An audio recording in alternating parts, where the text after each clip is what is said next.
안녕하세요. 나무아카데미입니다. 저희 사이트는 국어 내신 대비 학습 자료를 제공하는 사이트입니다. 오늘 강의에서는 2025년, 그러니까 올해 시행된 고1 9월 학평의 독서 지문, 근대 경험론 전통에서의 미학의 전개와 경험으로서 예술 분석을 해보도록 하겠습니다. 자, 이 지문에서는요, 여러분, 이 샤프츠베리라고 하는 이 학자의 그 미에 대한 관점과 이 존 듀이라고 하는 학자의 미에 대한 관점, 그러니까 이 예술을 감상하는 이 미학의 관점에 대해서 좀 비교하면서 보시는 것이 굉장히 중요합니다. 자, 그러면 우선 이 샤프츠베리라고 하는 학자에 대해서 이야기하고 있는 가 지문을 좀 먼저 보도록 할게요. 자, 이 샤프츠베리의 미학은 초월적 신의 존재가 모든 것에 우선한다는 형이상학적 전제를 이제 바탕으로 하고 있다라고 나와 있죠. 그래서 여러분 쉽게 생각하시면 이 샤프츠베리가 그 바라본 미라는 것은 이제 객관적인 아름다움인 건데요. 이제 세상의 아름다움이 신이 만들어 놓은 완벽한 질서 또는 조화 이런 것에서 비롯된다고 보는 거예요. 그래가지고 이 신이 정말 완벽한 비율로 마치 요리를 만든 것처럼 그래서 정말 잘 만든 이 레시피로 만들어진 요리처럼 이 신이 만든 완벽한 그런 세상의 원리이다. 그래서 이것은 이제 개인의 주관적인 뭔가 경험에 의해서 달라지는 것이 아니라 이 대상 자체의 그것 자체에 존재하는 아주 객관적인 속성이다라고 이제 생각을 한 겁니다. 자, 그래서 기본적인 거 먼저 볼게요. 그래서 샤프츠베리의 그 이제 미에 대해서는 객관적인 아름다움이다. 그래서 이제 신이 만든 이제 완벽한 질서와 조화 이런 것들을 얘기한다라고 생각하시면 될 것 같아요. 자, 그래서 여기 보시면 샤프츠베리가 가지고 있는 또 다른 형이상학적 전제는 미의 위계성이다. 그러니까 서열이 있다는 거예요. 이 아름다움이라고 하는 것이 평등한 게 아니라 등급이 3등급으로 나뉘어져 있다라고 얘기를 합니다. 자, 보시면 어떻게 나누고 있느냐면 자, 모든 것을 만들 수 있는 형성력을 지닌 존재인 신을 가장 높은 등급으로 보았고 신에 의해서 형성되어 또 다른 이 예술품과 같은 걸 또 형성할 수 있는 인간이 그 다음 등급, 그리고 그것에 이제 우리가 만든 그 결과물에 해당하는 물질적 대상이 가장 낮은 등급이다라고 해가지고 이렇게 세 등급으로 나누게 된 겁니다. 자, 그래서 이렇게 언제나 하위 등급은 언제나 상위 등급으로부터 기인한다. 무슨 말이냐면 신이 인간을 만드셨고, 그리고 이 인간이 이제 예술품을 또 만들잖아요. 그 아래에 있는 예술품은 인간으로부터 그 상위 등급으로부터 기인을 했다. 이런 식으로 이제 얘기를 하는 거예요. 자, 그래서 그 아름다움에 대해서도 물질적 대상보단 인간이 아름답고 인간보다는 또 신이 더 아름답다라고 하면서 이 미의 위계에 대해서도 샤프츠베리가 이야기를 했습니다. 자, 그렇다면 이 미적 경험에 있어서 인간은 어떻게 미를 감지할까라는 이야기 나오죠. 자, 이거를 이제 뭐라고 말하냐면 취미라고 이야기를 합니다. 이걸 정말 쉽게 말하면은 우리가 이제 아름다움을 즉각적으로 느끼는 그 능력이에요. 그러니까 이를테면 우리가 아까도 이제 요리로 예시를 들었으니까 또 요리로 예시를 들자면 우리가 어떤 음식을 먹었을 때 그거에 대해서 뭔가 막 생각해서 정하는 게 아니라 딱 먹자마자 맛있다 이렇게 느끼는 거 있잖아요. 그런 타고난 미각. 그래서 여기 나와 있듯이 이성적으로 분석하는 게 아니라 직관으로 아름다움을 즉시 알아차리는 그런 능력을 이제 취미라고 이렇게 제시를 했습니다. 그래서 미를 감각하는 하나의 독립적인 내감이자 미를 판단하는 능력이다. 그래서 이런 취미가 자연적 본능임에도 불구하고 이런 문화권이나 사람에 따라서 이 본능이 왜곡되기 때문에 이러한 미적 판단이 달라질 수 있다고 보았습니다. 그래서 일단 이 취미가 본능이기 때문에 인간의 노력으로 새롭게 얻을 수는 없지만 이런 식으로 본능이 왜곡될 수 있기 때문에 사회적 영향에 따라서 발현되는 양상은 달라질 수 있다라는 거죠. 자, 그래서 여기 취미가 제대로 발현되려면 교육이나 개발이 필요하다라고 얘기를 한 거예요. 자, 다음 취미의 반응이 즉각적이라는 점은 미적 판단이 우리의 이익과 무관한 것임을 시사하는데, 자, 그러면서 무관심성이라는 개념을 제시합니다. 자, 이거 우리가 언뜻 들으면 뭐 미에 관심이 없다는 건가? 이렇게 느낄 수 있지만 그게 아니에요. 뭐냐면 우리가 뭔가를 이렇게 바라봤을 때 그거에 대해서 이거 뭐 어떨까, 이거를 뭐 이렇게 즐기면 어떤 느낌을 받을 수 있을까, 이런 식으로 뭐 생각하는 것 없이, 그런 거 없이 오직 그 예술 자체에만 집중해서 순수하게 감상하는 태도를 말합니다. 자, 그래서 이 무관심성이라고 하는 것은 사적 욕망으로부터 벗어나는 것을 의미한다라고 하고 있죠. 자, 그래서 미적 경험의 주체인 인간이 대상의 도구적 가치에 주목하거나 대상에 대한 소유욕을 갖는 것에서 벗어나 대상 그 자체가 지닌 미적 성질, 즉 내재적 가치에 주목해야 대상의 아름다움을 관주할 수 있다라고 하는 것을 이 무관심성이다라고 하는 것으로 이야기를 한 겁니다. 자, 그래서 여기 나와 있듯이 올바른 미적 태도로서 이 무관심성을 강조한 거예요. 자, 그래서 대충 느낌 어떤 지문인지 이해가 되셨죠? 자, 그래서 신에 의한 아름다움, 이런 걸 이제 객관적인 아름다움을 이야기를 했습니다. 자, 그럼 다음으로 존 듀이를 볼게요. 자, 존 듀이는요, 이 샤프츠베리랑은 또 다른 이야기를 합니다. 이제 쉽게 얘기를 하자면 이 존 듀이는 경험을 굉장히 중요했어요. 그러니까 우리에게 있어서 예술이라고 하는 것은 박물관에 있는 바로 그 작품 그 자체가 아니라 우리가 그걸 보고 느끼는 하나의 경험을 얘기한다는 거예요. 경험. 그래서 하나의 완결된 경험. 이것이 바로 미다라고 얘기를 한 겁니다. 자, 그럼 한번 같이 볼게요. 자, 존 듀이는 인간을 자연의 일부이자 환경과 긴밀하게 연결되는 유기체로 보았다. 그래서 듀이는 인간을 환경과 분리된 존재가 아니라 이제 상호작용하는 능동적인 존재로 파악하면서 그런 이제 경험의 주체가 된다라고 얘기를 한 거예요. 자, 그래서 이러한 과정들을 반복하면서 우리가 경험을 생성한다. 자, 그래서 우리가 아까 얘기한 것처럼 이 경험을 이루는 행위들, 그래서 이것을 우리가 이제 하나의 경험이라고 하는데요. 이 하나의 경험이 이제 바로 미라는 것을 좀 얘기를 할 겁니다. 자, 듀이는 이렇게 경험을 이루는 각 행위가 서로 긴밀히 연결되어 경험이 완결되면 하나로 통합된 단일체가 된다고 말했다. 자, 하나의 경험이 단일체가 될 수 있는 것은 질성으로 묶여있기 때문이다. 자, 질성이 무엇이냐 이게 나옵니다. 경험 주체가 어떠한 경험 상황에서 직접 포착하는 것으로 경험 상황만이 가진 고유하며 독특한 성질을 말한다. 자, 무슨 말이냐면요, 아까도 말씀드렸지만 그 작품 자체에 있는 그 예술성이 아니라 그것이 이제 우리가 그것을 감상하거나 또는 경험하거나 할 때 거기에서 느낄 수 있는 그 개개인만의 분위기나 또는 그런 뭔가 느끼는 감정 같은 거라는 거예요. 그러니까 정말 주관적이라는 거죠. 그래서 우리가 똑같은 작품을 보고도 서로 다른 느낌을 받을 수 있잖아요. 그래서 동일한 상황이라도 이 경험하는 사람에 따라서 다르다라는 것을 말하고 있는 겁니다. 그러니까 아까 전에 샤프츠베리는 객관적인 아름다움에 대해서 얘기를 했었잖아요. 그거랑은 반대되는 얘기인 거죠. 자, 그래서 듀이는 예술도 하나의 경험이라는 차원에서 설명한다. 그래서 작품을 창작하는 과정에서 스스로가 감상자로서의 관점을 지녀야 한다. 그래서 이거 창작자 역시도 감상자로서의 관점을 가져야만 한대요. 그래서 이걸 통해서 감상자가 어떠한 경험을 갖게 될 것인가에 더 주목을 해야 한다. 그래서 이 작품의 창작 과정에 대해서도 이것을 이제 감상자의 경험에 대해서 좀 생각을 하면서 만들어야 된다는 거죠. 자, 또한 그러면 감상자도 창작자가 작품을 실제로 만든 행위에 견줄 만한 자기만의 경험을 창조해야 된다.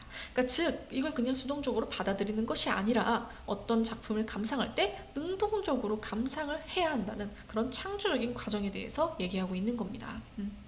자, 그래서 이러한 예술 작품은 이제 의미와 가치가 고정된 것이 아니라 감상자의 문화적, 시대적 배경 등에 따라 달라질 수 있다라고 하는 점을 이야기를 했어요. 자, 그러면 이것과 관련해서 우리 같이 문제 빨리 풀어보도록 하겠습니다. 자, 우리는 그럼 13번 문제 풀어보도록 할게요. 여러분들은 영상 잠시 일시정지하고 문제를 풀어봐 주시기 바랍니다. 자, 가와나의 핵심 주장에 대한 비교 분석으로 가장 적절한 것은 같이 한번 답 볼게요. 자, 답은 2번이 되겠죠. 가는 미적 판단의 보편성을, 나는 미적 판단의 상대성을 강조한다 라고 되어 있잖아요. 우리가 이제 아까 얘기한 것과 같이 이 가의 관점에서는 이제 취미라는 것에 대해서 얘기를 하긴 했었죠. 그래서 취미는 왜곡될 수는 있어요. 그렇지만 우리가 이 취미라는 것 자체가 보편적인 본능이라는 겁니다. 보편적인 본능. 자, 반면 이제 나는 뭐라고 말했냐면요. 이제 나에서는 질성이라고 하는 걸 얘기를 했죠. 이 질성은 주체마다 상이하다. 그래서 굉장히 상대적이다라는 점을 이야기를 했습니다. 그래서 이 가와 나는 이렇게 미적 판단의 보편성과 상대성에 대해서 얘기하고 있다라고 말한 2번이 답이 되겠어요. 나머지는 한번 여러분이 좀 꼼꼼히 읽어보시고 왜 오답인지 좀 판단을 해보시기 바랍니다. 자, 이렇게 우리 문제 같이 풀어보았고요. 이 외에도 더 많은 문제나 자세한 학습 자료는 저희 나무 아카데미 홈페이지에서 확인하실 수 있습니다. 감사합니다. 안녕하세요. 나무 아카데미입니다. 저희 사이트는 국어 내신 대비 학습 자료를 제공하는 사이트입니다. 오늘 강의에서는 2025년 시행된 고1 9월 학평의 이제 독서 지문 그림으로 이해하는 건축법 한번 살펴보도록 하겠습니다. 이 지문 범위에서는 이 건축법 안에 있는 건축 행위에 대해서 이제 5가지 건축 유형이 나와요. 그래서 그 5가지 건축 유형을 우리가 정확히 구분하고 특정 사례가 제시되었을 때 그 사례가 어떤 건축 유형에 해당하는지 그런 것들을 찾는 게 굉장히 중요한 부분이라고 볼 수 있겠습니다. 자, 그러면 지문부터 같이 살펴보도록 할게요.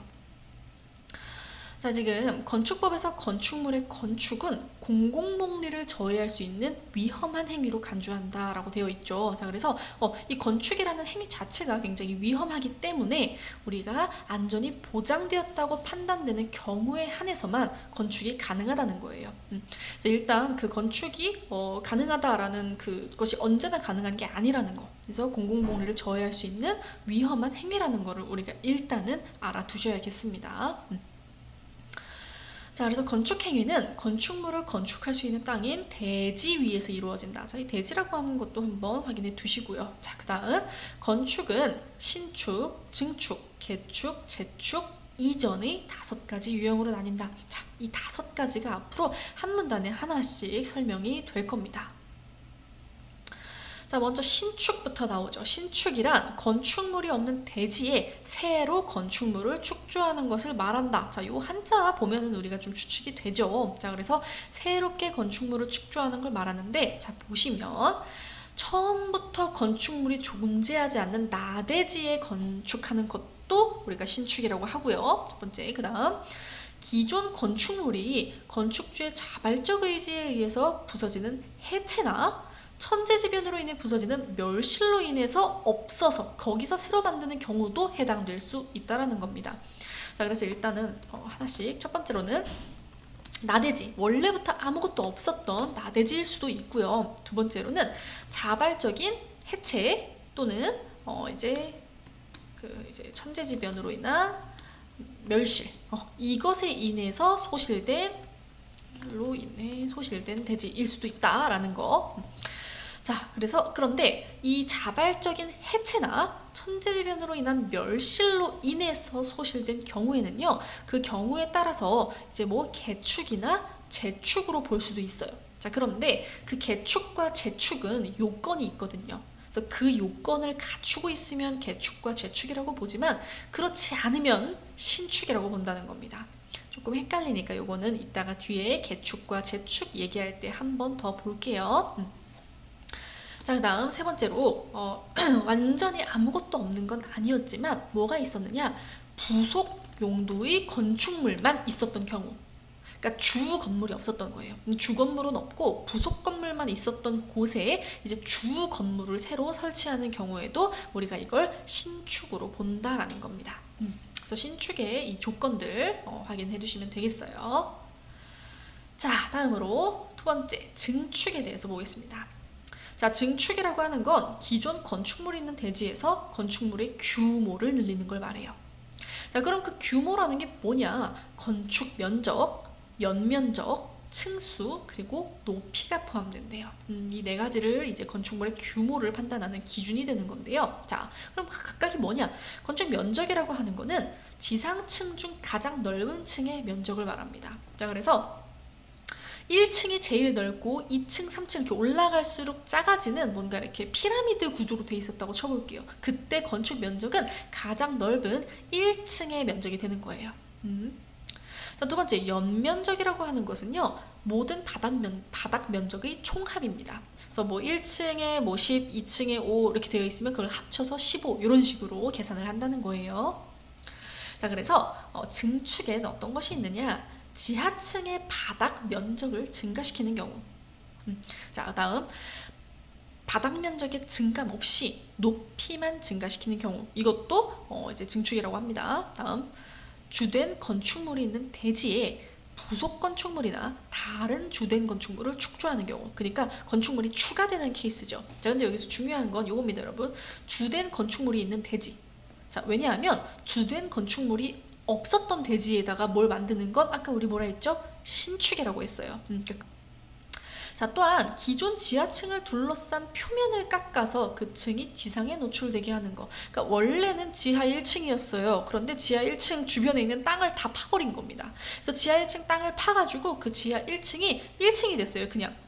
그런 경우에도 건축물 높이가 증가하는 경우이기 때문에 증축에 속한다는 겁니다. 자, 또한 한 층의 층고가 너무 높아서 중간층을 만들어 사용하는 경우, 이를테면 이제 그 1층이 높이가 너무 높아가지고 중간을 이렇게 쪼개가지고 1, 2층으로 만들었어요. 그런 경우도 증축이 된다는 거예요. 2층이 생겼으니까요. 자, 그런데 해당하지 않는 경우 나오죠. 냉난방, 급수 등 건축물의 기능을 위한 설비를 설치하는 경우는 증축이 아니래요. 설비는 건축물이 아니기 때문입니다. 자, 그래서 요 조건들 여러분 잘 파악해 두시면 되겠어요. 자, 다음으로 개축입니다. 자, 이 개축과 재축 잘 구분하셔야 되는데요. 자, 먼저 개축은 뭐냐면요, 기존 건축물 전부 또는 일부를 해체하고 그 대지에, 자, 중요한 거, 건축물 규모가 종전 규모의 범위 이하인 건축물을 다시 축조하는 걸 말합니다. 자, 그래서 개축은 핵심 요건이 뭐냐면요, 인위적 해체, 자발적으로 해체한 거예요. 그리고 만들 때 종전 규모보다 작아야 됩니다. 작거나 같아야 되는 거예요. 자, 이때 일부를 해체한다는 것은 내력벽, 기둥, 보, 지붕 틀 중에 셋 이상을 해체하는 것을 말한다라고 하는 이런 조건도 있고요. 자, 같은 대지 안에서 건축물의 위치를 이동하거나 구조를 변경하는 건 개축에 해당하지만 한 대지에 여러 동이 있는 경우 개별 건축물 단위로 개축 해당 여부를 판단하므로 동수를 늘려서 축조하는 경우는 개축에 해당하지 않는다. 자, 동수를 늘리면 개축이 아니래요. 자, 왜냐하면 아까도 말했지만 종전 규모 범위 이하여야 되거든요. 동수가 늘어나면 범위 이하인 게 아니죠. 자, 다음으로 재축입니다. 재축이라고 하는 건 이제 그 조건이 뭐냐? 자연재해예요. 자연재해. 아까 천재지변. 자, 그래서 그런 것으로 인해서 건축물의 전부 또는 일부가 멸실된 경우입니다. 자, 그래서 그 대지의 건축물을 다시 축조할 땐 재축이라고 해요. 자, 그런데 여기도 조건이 있어요. 뭐냐? 연면적의 합계. 아까 연면적 뭐라 했죠? 모든 바닥 면적 그 층별로 그 면적들을 합친 거예요. 자, 그 연면적의 합계. 대지에 존재하는 모든 건축물의 연면적 합이 종전 규모 이하여야 합니다. 자, 그런데 그때 동수, 층수, 높이 중 어느 하나는 규모를 초과해도 돼요. 그러니까 연면적이 넘지만 않으면 요걸 바꿔도 된다는 겁니다. 무슨 말인지 이해되셨죠? 자, 마지막으로 이전이라고 하는 것은 이제 건축물의 주요 구조부를 해체하지 않고 위치로 같은 대지의 다른 위치로 옮기는 걸 이전이라고 해요. 자, 주요 구조부라고 하는 거는 안전성에 결정적인 위해가 되는 내력벽, 기둥, 보, 바닥, 지붕틀, 주요 계단, 요게 바로 주요 구조부고요. 최하층 바닥, 5개 계단은 주요 구조부에서 제외된대요. 요거 여러분 문제로 나올 수 있어요. 아무튼 이거를 옮기는 거다. 그래서 여기 예시가 뭐로 나와 있냐면 일체식 구조인 철근 콘크리트조 건축물과 달리 조립식 구조인 목초 건축물은 이렇게 상층부의 구조체를 들어올려서 이전할 수 있다라고 얘기합니다. 그래서 여러분 이렇게 5가지 지금 건축의 유형 정확하게 사례로 적용할 수 있어야 되는데요. 우리 요거 관련해서 문제 같이 풀어보면서 살펴보도록 하겠습니다. 자, 우리 한번 11번 문제 같이 풀어볼까요? 여러분들은 영상 잠시 일시정지하고 문제를 풀어봐 주시기 바랍니다. 네, 그러면 같이 좀 풀어보도록 할게요. 자, 지금 보기의 상황 보시면 갑은 자신이 소유한 대지의 낡은 단층 건물을 스스로 모두 해체했대요. 자, 여러분 우리가 스스로 모두 해체했다라고 하면은 이게 어디에 일단 해당되는지를 확인해 봐야 될까요? 바로 개축에 해당되는지를 봐야겠죠. 개축은 이렇게 스스로 모두 해체한 경우에 이제 종전 규모 이하의 이제로 만들었을 때 해당이 되는 거죠. 자, 그런데 보시면 그렇게 해체했는데 그 자리에 원래 건물보다 연면적이 2배 넓은 3층짜리 건물을 새로 지었대요. 자, 지금 연면적도 늘어났고요. 원래는 단층이었는데 3층으로 또 층수도 늘어났어요. 그러니까 지금 종전 규모 이하라고 하는 조건을 충족하지 못하고 있죠. 그럼 이거는 개축이 아닌 겁니다. 자, 여러분 그래서 이런 식으로 전부 다 해체한 다음에 지었는데 개축이나 재축에 해당하지 않는 경우를 우리가 뭐라고 하냐고 했냐면요, 신축이라고 했어요. 그래서 자기가 직접 해체한 거라도 그런 조건들을 이제 개축의 조건이 들어가지 않으면 그건 신축이다라고 했습니다. 그래서 답은 4번이 되는 겁니다. 자, 그래서 이 개축이라고 하는 것이 가져야 되는 조건은 아까도 말했지만 인위적 해체. 그래서 이거는 해당이 됐어요. 인위적 해체는 맞았지만 종전 규모 이하가 아니었던 거예요. 지금 면적도 넓어졌고 층수도 많아졌기 때문에 요거는 그래서 개축에 해당하지 않고 이런 경우에는 우리가 신축이라고 한다. 자, 이렇게 해서 문제같이 풀어보았고요. 이것 외에도 더 많은 문제나 자세한 학습 자료는 저희 나무 아카데미 홈페이지에서 확인하실 수 있습니다. 감사합니다. 안녕하세요. 나무 아카데미입니다. 저희 사이트는 국어 내신 대비 학습 자료를 제공하는 사이트입니다. 오늘 강의에서는 2025년 시행된 고1 9월 학평의 독서 지문, 진화론 강의라고 하는 지문을 분석해 보도록 하겠습니다. 이 지문에서는 이 눈이라고 하는 것의 진화 과정에 대해서 이야기를 하고 있는데요. 한번 같이 내용 좀 살펴보도록 할게요. 자, 진화론자들은 하면서 이제 얘기를 하는 게 어떤 부분이 나와 있냐면 생존에 유리한 방향으로 우연히 돌연변이가 발생한 유전자가 후대에 전해지는 자연 선택 과정의 누적이다 라고 이제 기존의 통념을 얘기하고 있어요. 자, 그런데 우리의 눈과 같이 고차원적인 생체기관도 우연의 산물이라고 보기는 어렵다라고 의문을 제기하는 이들도 있대요. 지금 통념에 대해서 의문을 제기하고 있죠. 자, 리처드 도킨스는 뭐라고 했느냐? 생명체의 진화 과정을 불가능산에 오르는 것에 비유하면서 불가능산의 최정점에 있다고 여겨지는 우리의 이 눈이라고 하는 것은요. 잘 보세요.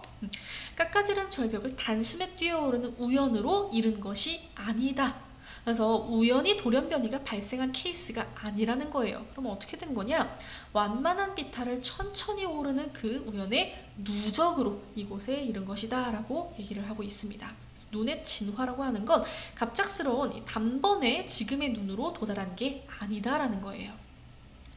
자, 그러면 그 진화 과정이 실제로 어떻게 이루어졌는지를 보도록 하겠습니다.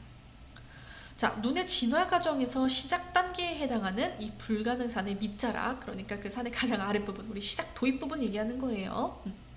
자, 빛의 존재 여부만 희미하게 감지하는 세포를 지닌 일부 단세포 생물의 피부나 거머리의 피부가 자리한다 라고 되어 있습니다. 자, 그러니까 우리의 이 눈의 진화 단계의 첫 번째는 뭐만 가능했느냐? 빛의 유무만 감지하는 정도였다는 거예요. 자, 그래서 빛의 유무만 감지하는 걸로 시작을 했다. 자, 그런데 그 뒤에 이제 이어지는 오르막, 그 다음 단계로 가면 이 빛의 광자를 포획하고 그 충격을 신경자극으로 변환하는 일을 담당하는 광세포가 늘어났다. 자, 그런데 광세포 그 자체는 아까도 말했지만 이렇게 빛의 유무만을 알려주기 때문에 뭘 할 수가 없었냐면요. 자, 빛의 방향과 형태, 그 주변 대상의 형태 이런 것은 알려줄 수 없었다는 거예요. 자, 이걸 알려면 뭐가 필요했냐면요. 한쪽 면에 암막이 있는 광세포가 필요했다라는 겁니다. 자, 그래서 왜냐? 지금 광세포가 투명하면요, 모든 방향에서 빛이 들어와서 어느 쪽에서 빛이 오는지 그 방향을 알 수 없었다는 거예요. 그래서 한쪽 면에 암막으로 가려서 빛이 들어오지 못하게 가려야 그 방향을 우리가 알 수 있다는 겁니다. 자, 그래서 자, 지금 우리가 이제 첫 번째 단계가 있었는데 여기에 문제점이 있었죠. 이 문제점을 해결하기 위해 다음 진화가 발생합니다. 무슨 진화였냐? 이 광세포로 이루어진 평면을 활처럼 구부려서 그 곡면의 뒤쪽에는 암막이 있게 만든 오목한 눈이 등장했다는 거예요. 자, 이걸 지우고 다시 쓸게요. 자, 두 번째로 오목한 눈이 등장을 했어요. 자, 그래서 이거는 한쪽 면을 구부려 가지고 그 암막이 있게 만들었기 때문에 뭐가 가능했느냐? 빛의 방향을 감지할 수 있게 된 거예요.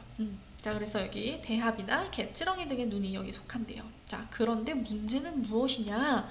이 오목한 눈이 하나의 상을 형성을 못한다는 겁니다. 자, 왜 그러느냐? 볼게요. 자, 이 상을 돌고래 상에 맺히는 상황을 생각해보자. 여기 그림을 같이 봐야 돼서 조금만 내리겠습니다. 자, 셀 수 없이 다양한 방향에서 무수히 많은 빛이 동시에 들어오면 오목한 망막은 무수히 많은 돌고래상으로 뒤덮여 하나의 상을 파악해내지 못하게 된다. 자, 여기 볼게요. 자, 우리가 아까 말한 것처럼 이렇게 평면을 구부려 가지고 한쪽을 암막으로 막아서 이쪽에서 빛이 들어오도록 했어요. 자, 그런데 지금 이 돌고래를 봤을 때 이 돌고래의 상이 요렇게 무수하게 이제 빛으로 들어오게 되다 보니까 상이 돌고래 모양이 여기에 너무 많이 맺히게 된다는 거예요. 지금 빛이 넓게 들어오고 있으니까요. 자, 그래가지고 결국 하나의 상을 파악할 수 없게 된다는 거예요. 자, 그래서 이 문제를 해결하려고 어떻게 했느냐? 잠깐만요. 자, 아까 오목한 눈 얘기했죠?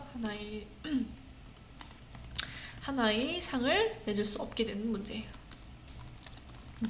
자, 이거를 해결하기 위해서 어떻게 했냐?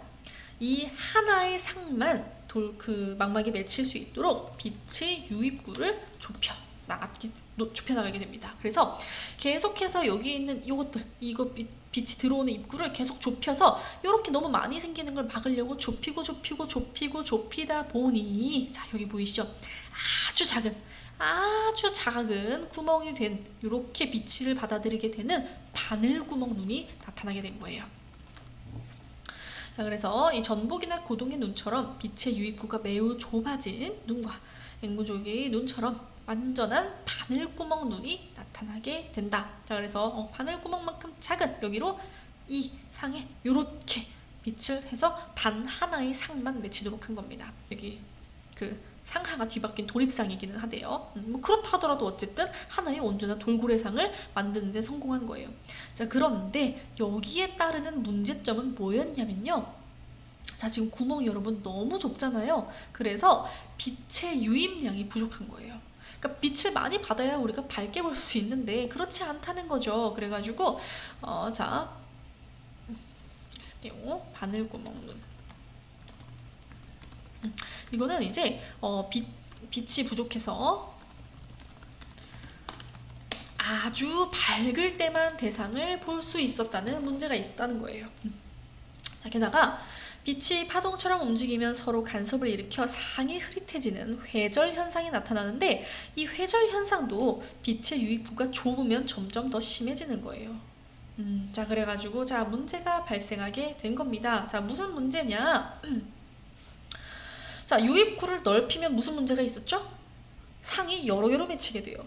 그런데 유입구를 좁게 하니까 어떻게 됐어요? 밝을 때만 볼 수 있게 되고 또 회절 현상도 너무 심해진 겁니다. 자, 그래서 우리가 이렇게 바늘구멍 눈에 이 진퇴양난의 상황, 요거를 우리가 이제 뭐라고 표현했느냐면요, 광자경제학이다 라고 표현을 하게 됩니다. 두 장점을 동시에 취할 수 없는 그런 이제 경제학의 특성을 가지고 와서 광자경제학이라고 한 거예요. 유입구를 넓게 할 수도 좁게 할 수도 없는 그런 상황이 된 거죠. 자, 근데 이 문제를 그래서 우리가 어떻게 해결하였느냐? 자, 빛은 하나의 투명 물질에서 다른 투명 물질로 들어갈 때 굴절이 되는데, 자, 볼록 렌즈 모양의 투명 물질은 이 빛의 굴절을 통해서 물체의 상을 더욱 선명하게 만들어준다는 거예요. 자, 그래서 이 빛의 유입구를 넓혀요. 일단 넓힌 다음에 투명한 볼록 렌즈의 수정체를 끼워 넣는 수정체 눈이 나타났다는 겁니다. 자.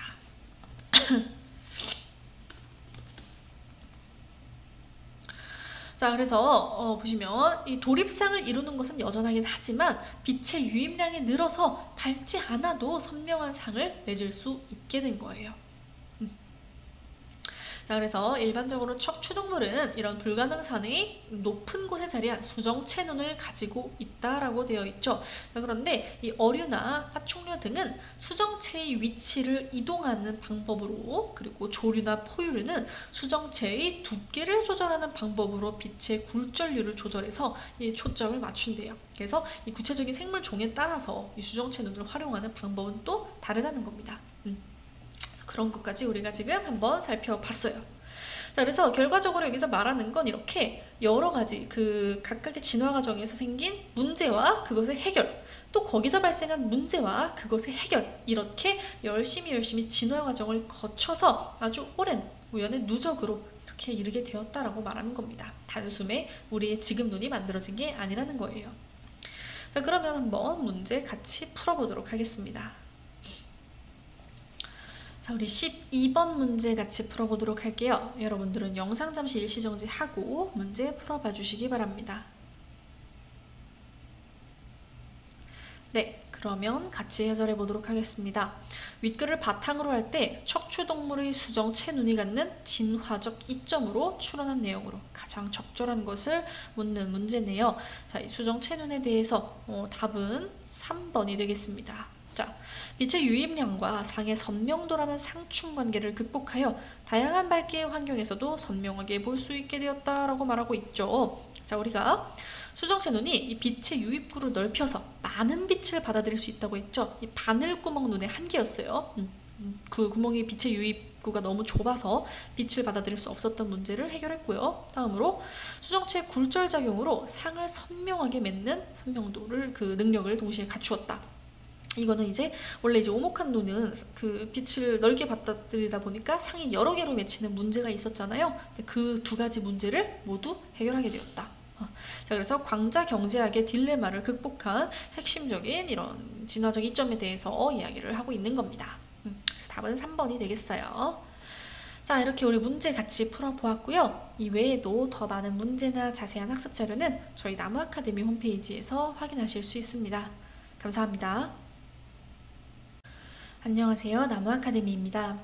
저희 사이트는 국어 내신 대비 학습 자료를 제공하는 사이트입니다.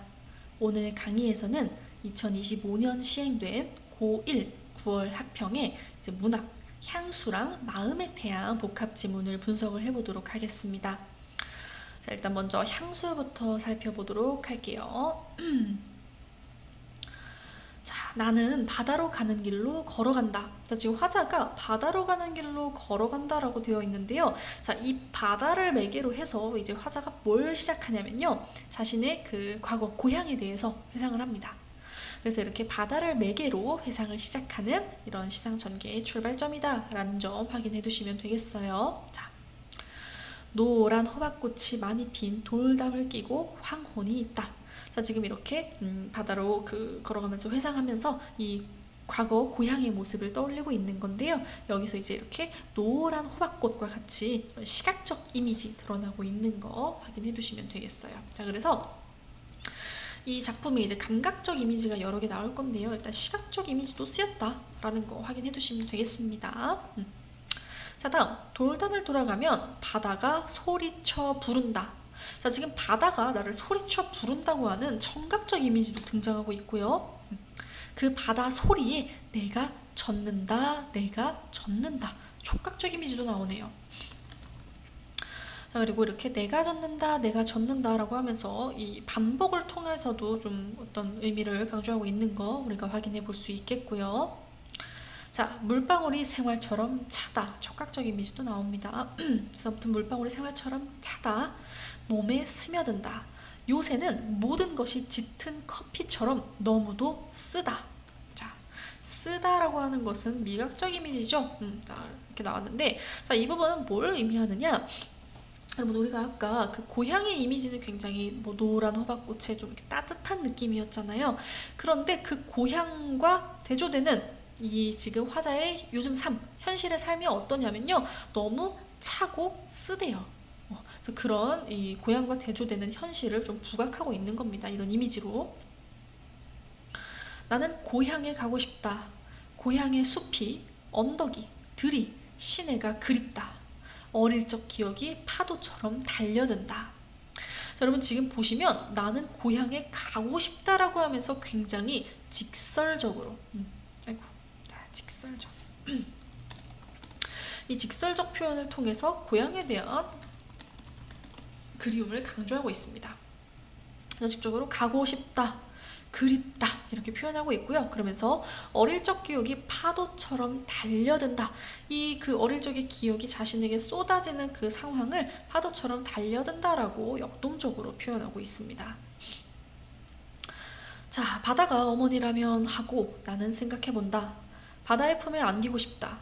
안기어 날개같이 부드러운 물결을 쓰고 맘 편히 쉬고 싶다. 자, 지금 바다를 뭐에 빗대고 있냐면 어머니에 빗대고 있습니다. 그래서 바다가 어머니라면 이라고 매기하고 있죠. 자, 그래서 이 바다를 절대적인 위안과 안식을 주는 이런 어머니의 이미지와 결합을 하고 있는 거 알 수 있고요. 그래서 이걸 통해서 이제 화자가 현실의 괴로움에서 벗어나 어머니 품에 안겨 편히 쉬고 싶다는 그런 소망이 구체적으로 드러난 것이다 라고 생각할 수 있겠습니다.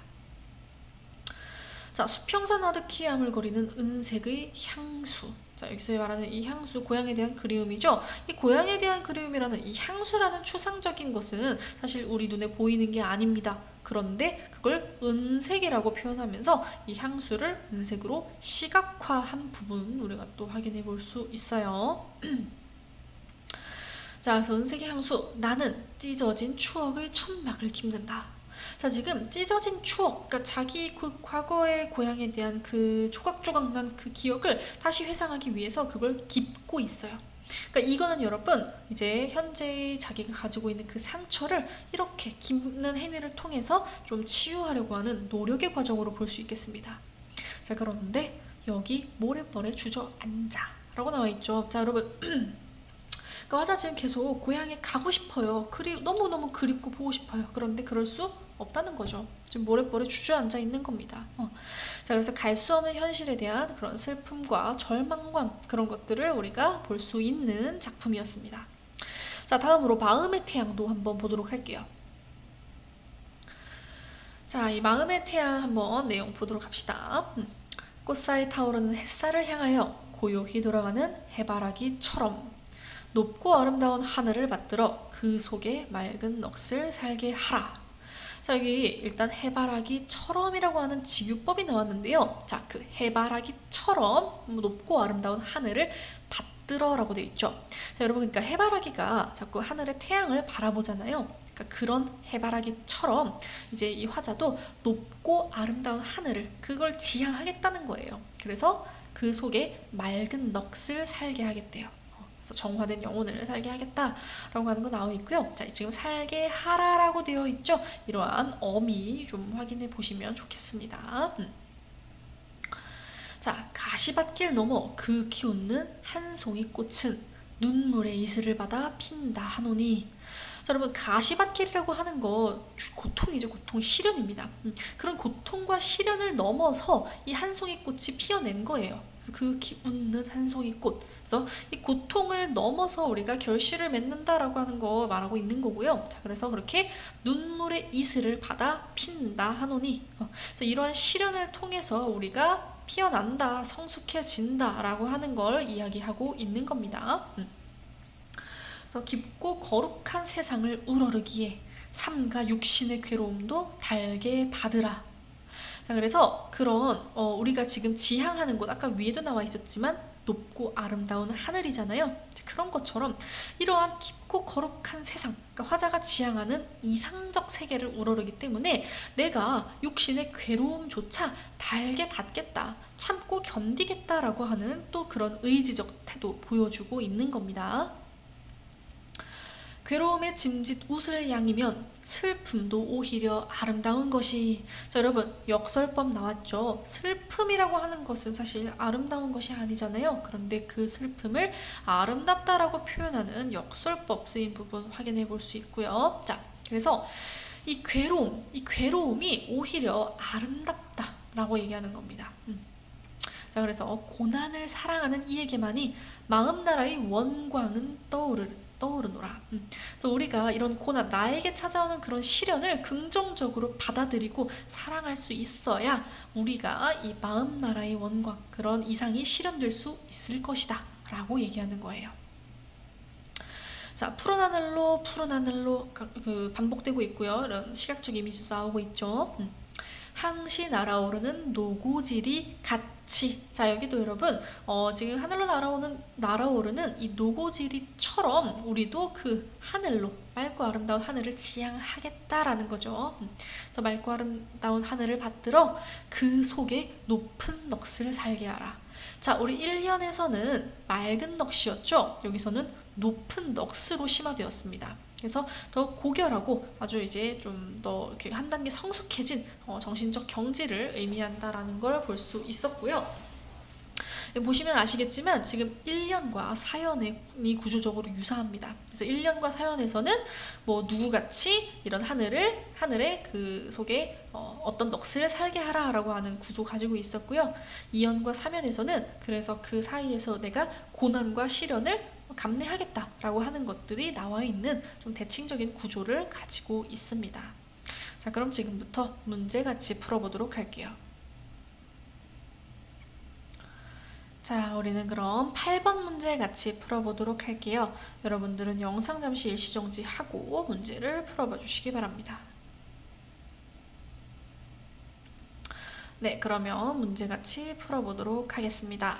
자, 지금 가와나의 화자에 대한 설명으로 가장 적절한 것을 묻고 있죠. 답은 일단 1번이 되겠습니다. 자, 지금 가의 화자는 과거를 회상하며 현실의 고통에 좌절하고 나의 화자는 미래의 이상을 위해 현실의 고난을 극복하고자 한다라고 돼 있죠. 자, 우리 떠올려 보시면 알겠지만 이 가의 화자는 이 현실을 어떻게 느끼고 있었냐면요, 짙은 커피처럼 쓰다 이런 식으로 표현을 했어요.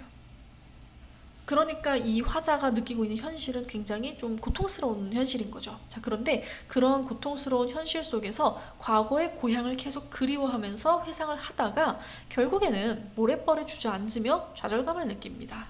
그래서 일단 가에 대한 설명 부분은 맞았고요. 나아볼게요. 자, 우리가 나의 화자는 어땠냐면요, 가시밭길과 같은 고난을 달게 받겠다고 했죠. 자, 그런 걸 달게 받으라 라고 말하면서 높고 아름다운 하늘이라고 하는 자신의 그런 이상, 지향점을 이제 향해서 강한 이제 그 고난에 대한 극복 정신을 보여주고 있었어요. 그런 극복 의지를 보여주고 있었죠. 자, 그래서 미래의 이상을 위해 현실의 고난을 극복하고자 한다라고 하는 설명도 맞는 설명이 되겠습니다. 자, 그래서 이렇게 1번이 답이 되겠고요. 우리 2, 3, 4, 5번은 또 왜 오답인지도 여러분들은 꼭 꼼꼼히 하나씩 확인해 보시기 바랍니다.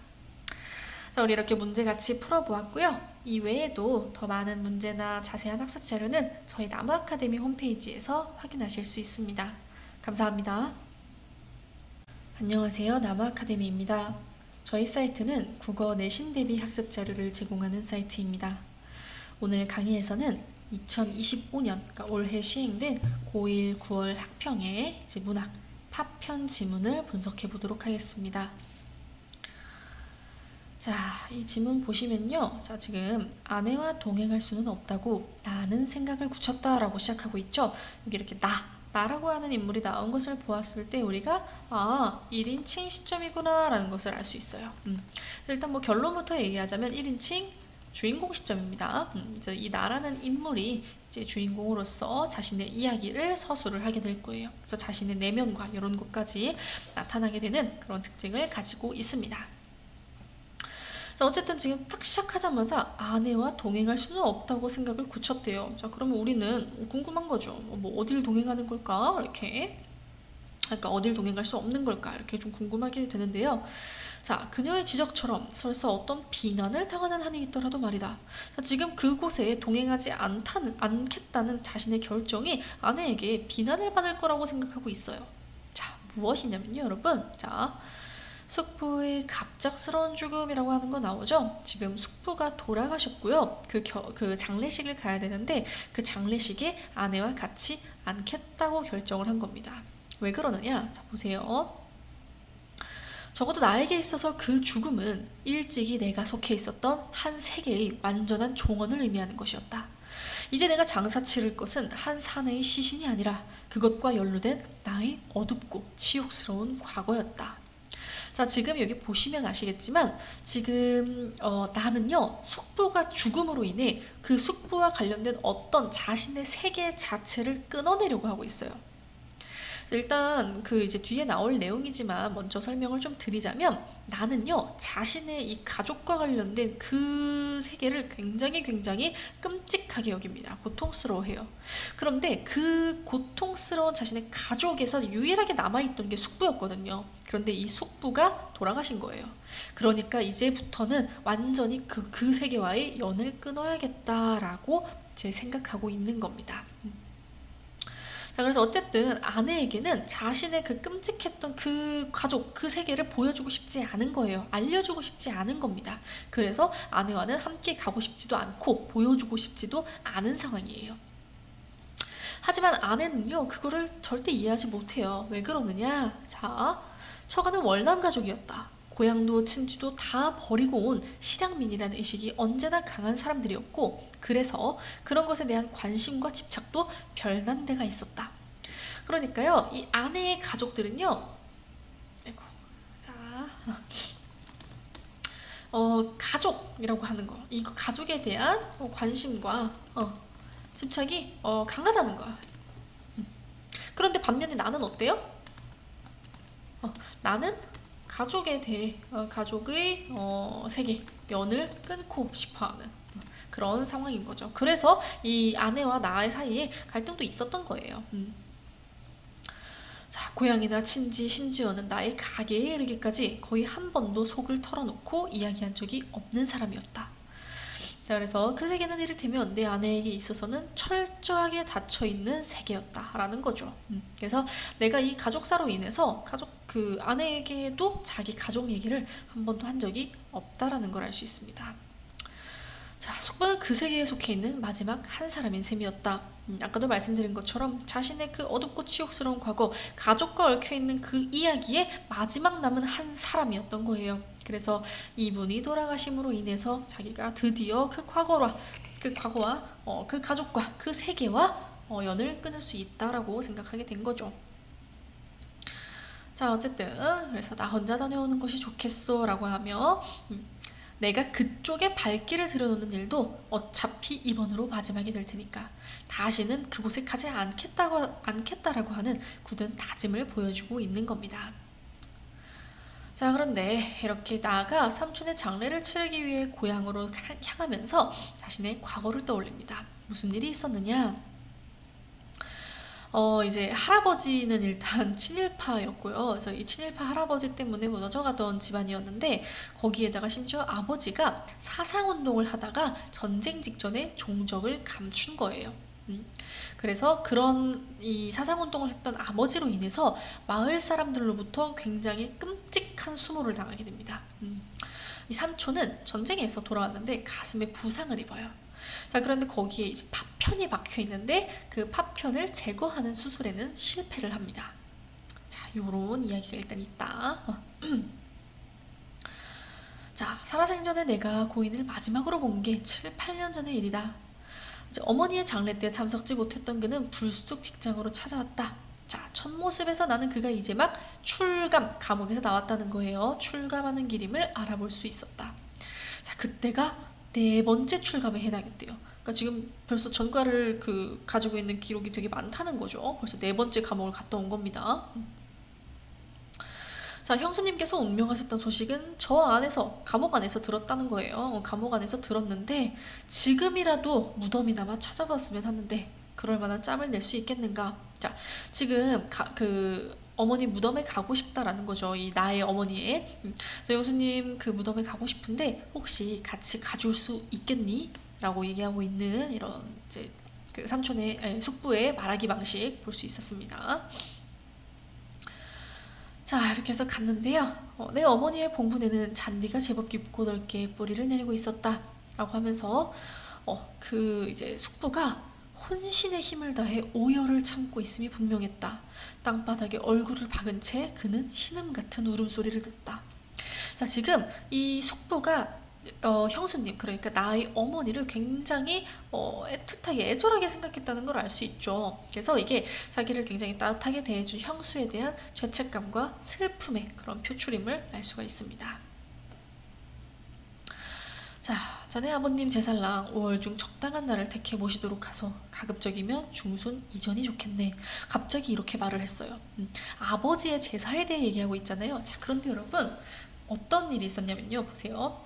나는 아버지의 제사를 모시고 있지 않았다. 어머니의 희망 때문이었다. 그 엄마는요, 아버지가 살아있을 거라고 믿고 있었어요. 그래서 해마다 주인 없는 생일상을 차려왔대요. 그러니까 제사상을 차리는 게 아니라 아버지가 살아있을 거라고 믿고 생일상을 차리면서, 같이 뭐 하지도 못하는데 생일상을 차리면서 아버지를 기다리고 있었던 거예요. 그래서 그랬었는데도 불구하고 지금 숙부가 아버님 제살랑 5월 중 적당한 날을 택해 모시도록 하소라고 말을 한 거예요. 자, 그러면서 다음 말을 기다렸는데 더 이상 말이 없었대요. 자, 그러면서 이렇게 대꾸했다고 합니다. 도리가 아닌 줄은 알지만은 어쩌겠노. 나야 워낙 그런 사람 아닌가. 빈 껍데기만 남아서 넉마매로 굴러댕긴다 뿐이지 진짜 모습은 진작에 끝난 거네. 인제사 생각하마 기왕 한 구덩이 묻히지 못한 것만 원통할 따름이제. 자, 여러분, 이게 무슨 얘기냐면요, 그러니까 나의 아버지가 돌아가신 걸 이 숙부가 목격을 했던 거예요. 알고 있었던 겁니다. 자, 그래서 그런 전쟁의 상처, 그런 것 때문에 이 숙부의 자기의 그 몸과 마음도 굉장히 파괴되어 있었다라는 것을 이런 말을 통해서 우리가 알아볼 수가 있습니다. 자, 어쨌든 그래서 그렇게 그 숙부가 떠나고 내 아버지의 죽음을 목격했던 것이다 라는 것을 이제 나도 깨닫고 있어요. 어쩌면 그의 가슴에 남아있는 상흔과도 관계가 있는 건지 모른다고까지 나는 생각했다. 비로소 나는 그를 좀 이해할 수 있을 것 같았다. 자, 그래서 숙부에 대한 이해가 이제 드러나게 되는 거죠. 그래서 옛날과는 생판 모습이 달라져 버린 그 삼촌에게서 나는 문득 어딘가로 종적을 감추어 버린 내 아버지의 모습을 발견하곤 했던 것이다. 그러니까 이 죽은 아버지의 모습과 이 삼촌의 지금 모습 역시 겹쳐 보인다는 거예요. 이 삼촌은 지금 계속해서 죄책감과 뭔가 그런 파괴된 자신에 대한 고통으로 살아가고 있었거든요. 그래서 그런 모습이 겹쳐 보였다는 거죠. 그래서 이 비극적 운명, 전쟁으로 인한 비극적 운명에 대해서 이렇게 느끼는 모습까지도 우리가 확인을 해볼 수가 있었습니다. 자, 그래서 자, 여기 특징 좀 볼게요. 먼저 역순행적 구성, 현재와 과거를 교차하면서 사건의 내막을 드러내고 있고요. 파편이라는 상징적 소재를 통해서 상처와 분단의 비극이라는 주제를 형성하고 있습니다. 자, 그리고 숙부는 과거의 상처를 온몸으로 감당하며 살아온 존재예요. 반면 나는 어땠냐면 그 모든 과거와 단절되어서 외면하고 살아왔습니다. 그래서 그러한 태도가 좀 이렇게 대조되는 것도 확인해 볼 수가 있습니다. 자, 그럼 문제 같이 풀어보도록 할게요. 자, 우리 7번 문제 같이 풀어보도록 하겠습니다. 여러분들은 영상 잠시 일시정지하고 문제 풀어봐 주시기 바랍니다. 네, 그러면 같이 문제 풀어보도록 하겠습니다. 자, 지금 보기를 참고해서 윗글을 감상한 내용으로 적절하지 않은 것을 묻고 있죠. 자, 지금 이 파편, 전쟁이라는 거대한 비극이 한 가족과 개인의 삶을 어떻게 파괴했는지를 보여준다라고 되어 있습니다. 자, 그래서 적절하지 않은 것은요, 5번이 되겠습니다. 자, 삼촌이 자신의 처지를 넉마에 비유하여 한 구덩이에 묻히지 못한 것이 원통할 따름이라고 한 것이 과거의 상처를 딛고 일어서려는 강한 의지를 반어적으로 드러낸 것 아니죠. 이 삼촌이 자기를 넝마에 비유하고 이 원통하다고 말한 건요, 전쟁의 상처와 죄책감 속에서 무기력하게 살아가는 절망적인 심정을 직접적으로 토로한 거라고 볼 수 있습니다. 그러니까 이렇게 뭔가 강한 의지가 드러났다라고 보는 건 적절하지 않습니다. 자, 이렇게 문제같이 풀어보았고요. 이 외에도 더 많은 문제나 자세한 학습 자료는 저희 나무 아카데미 홈페이지에서 확인하실 수 있습니다. 감사합니다. 안녕하세요. 나무 아카데미입니다. 저희 사이트는 국어 내신 대비 학습 자료를 제공하는 사이트입니다. 오늘 강의에서는 2025년 시행된 고1 9월 학평의 이제 문학 채미가랑 이제 기항전설 분석을 해보도록 하겠습니다. 자, 일단 채미가 먼저 보도록 하겠어요. 자, 굉장히 주제가 분명하게 드러나는 작품이라서요, 좀 쉽게 보실 수 있을 것 같습니다. 자, 방초 우거진 시냇가에 몇 간 초가 지어두고 아침 저녁 듣는 소리 새 울음뿐이로다. 자, 지금 딱 느껴지시는 자연의 풍경 보이시죠, 여러분? 그래서 굉장히 소박하고 평화로운 이런 자연 속 공간, 그 공간에 또 아침 저녁으로 내가 새 울음소리만 듣고 있다라고 하는 거 나오고 있습니다. 자, 그리고 감각적 이미지는 여러분 항상 바로바로 확인해 두셔야 되죠. 지금 새 울음소리라고 하는 이 청각적 심상 나타나고 있습니다. 자, 어쨌든 시경서경 기대어 누워 살인문을 닫았으니, 자, 이 시경서경 뭐 이런 거는 이제 오경 중에 하나이죠. 그래서 이러한 학문에 가까이 하고 있는 선비의 모습을 보여주고 있는 부분이에요. 자, 이렇게 시경서경 기대어 누워 살인문을 닫았으니, 자, 문을 닫고 지금 기대어 있잖아요. 그러니까 이 살인문 바깥, 즉 속세와 단절되겠다라고 하는 의지를 보여주고 있는 겁니다. 그래서 속세와 거리를 두고 자연 속에서 한가롭게 살아가는 은일지사의 모습, 은일지사라고 하는 거는 이제 세상을 피해서 숨어 살고 있는 선비를 말하는 거예요. 그래서 이렇게 자연 속에 있는 선비의 모습입니다. 그래서 산과 시내 새로운데 구름 한 개만 잠겨있다. 지금 자연 속에서의 한가로운 삶을 보여주고 있네요. 자, 늘어진 푸른 솔은 늙을 줄을 모르거든 가늘게 시냇물은 주야를 흘러간다. 자, 이 푸른 솔이라고 하는 거, 우리가 이 소나무라고 하는 것은 이제 옛날 작품에 나오는 건 대체로 다 변치 않는 절개, 그러니까 이 불변성 이런 것들을 나타내는 거라고 우리가 이해하시면 되겠죠. 여기서도 마찬가지입니다. 이 변치 않는 영원성을 지닌 존재로서 이 솔 등장을 했고요. 늙을 줄을 모르거든 이라고 말하고 있네요. 그리고 그 뒤에 나오는 시냇물 역시 주야로 밤낮으로 흘러가는 이 편치 않는 영원성을 지닌 존재로서 나오고 있습니다. 담쟁이 풀 깊은 곳에 찾을 이 뉘 있으며 비바람 부는 세상에 명성은 내 몰라라. 자, 이 비바람 부는 세상, 언뜻 듣기에도 긍정적인 이미지는 아닐 것 같잖아요. 화자가 거리를 두고 멀리하려는, 경계하려는 대상입니다. 자연과 대비되는 속세를 의미하겠죠. 자, 그런 세상에 명성은 내 몰라라. 자, 명성. 이 화자가 속세에 있었다면은 아마도 이런 명성을 지향하고 추구를 했겠죠. 하지만 그렇지 않다는 거예요. 명성과 부귀를 잊고 세상과 떨어진 채 자연 속에서 살며 안분지족하는 삶을 지향하는 그런 모습이 나타나고 있는 겁니다. 화창한 바람 건듯 불어 산중에 봄이 드니 온갖 꽃이 가득 피고 나비들이 넘놀 적에, 자, 지금 또다시 봄의 풍경을 굉장히 예쁘게 묘사를 하고 있어요. 그래서 이 봄이라고 하는 계절적 배경과 그 안에서 꽃이 피고 나비들이 노는 이 생동감 넘치는 아름다운 풍경을 막 묘사하고 있습니다. 자, 경치가 무궁하여 눈앞에 벌어지니 허다히 듣는 소리 반가이 보는 빛을 이른들 다 이르며 뉘라서 그려내리. 자, 여기 지금 뉘라서 그려내리라고 말하고 있죠. 서리법입니다. 진짜 물어보는 게 아닌 거죠. 그래서 이런 자연의 아름다움에 대한 벅찬 감탄과 흥취를 강조하고 있는 것 확인해 볼 수 있습니다. 봄을 맞이하여 자신이 만끽하고 있는 자연의 아름다운 모습에 대한 감탄이 드러나는, 그래서 결국에는 또 마찬가지로 자연에 대해 얘기하고 있는 거예요. 이 자연이 너무나 아름답다라고 하는 것을 예찬하고 있습니다. 자, 길고 긴 골짜기에 굴레 벗은 몸이 돼요. 자, 굴레 벗은 몸. 자, 그래서 여러분, 우리가 이게 굴레에 이렇게 묶여 있는 것은 내가 원하는 대로 할 수 없고 뭔가 이렇게 얽매여 있다는 거잖아요. 근데 그렇지 않고 굴레 벗은 몸이 된대요. 내가 얽매이지 않고 자유로운 상황에, 그러니까 자연 속에서 그렇게 살겠다라는 것 있죠. 꽃핀 아침, 달뜬 저녁 마음껏 논일다가 붉은 벼랑 구름 속에 이슬 맞고 자란 꽃을 일 없이 논일면서 아침 저녁 사랑하다가 지금 굉장히 자연 속에서 굉장히 유유자적하게 잘 즐기고 있죠. 붉은 채소를 익게 삶아 아침 저녁 요기하니 노순 같은 맛이구나 팔진미를 아랑곳 하겠는가. 서리법도 나왔습니다. 그러니까 이렇게 이제 그 소박한 음식을 먹으면서 팔진미 전혀 상관없다는 거예요. 욕심 없이 사는 삶에 대한 그러한 만족감이 드러나고 있습니다. 그래서 위에도 나왔지만요, 여러분, 예, 계속해서 지금 안분지죽의 자세 나타나고 있는 거 잊지 말고 체크해 두시면 되겠습니다. 자, 부귀를 다 잊으니 평생에 할 일 없어 정류장을 손에 들고 돌길에서 서성이니 퍼들에 바람 불고 잣나무 달 비칠 때 마음속이 담담하니 해마도 간데 없다.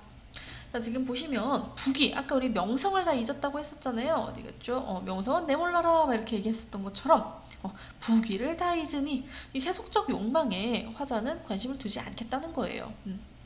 자, 그러면서 마음속으로 담담하고 해마도 간데 없다. 이 마음속에 해로운 것, 번뇌와 욕심도 간데 없다. 자, 그래서 연비어약을 뜻대로 살펴보니 가을달 봄바람이 갈수록 흥이로다. 흥이로다 라고 하면서 영탄법도 지금 나타나고 있고요. 단사표 여기 나와 있지만 대나무로 만든 밥그릇에 담은 밥과 표주박에 든 물, 그러니까 굉장히 소박한 것을 얘기하는 거죠. 그거를 심지어 먹으나 못 먹으나 옷을 또 입으나 못 입으나 이러면서 의식주와 같은 이런 물질적 조건에 연연하지 않겠다라는 그런 태도가 나타납니다.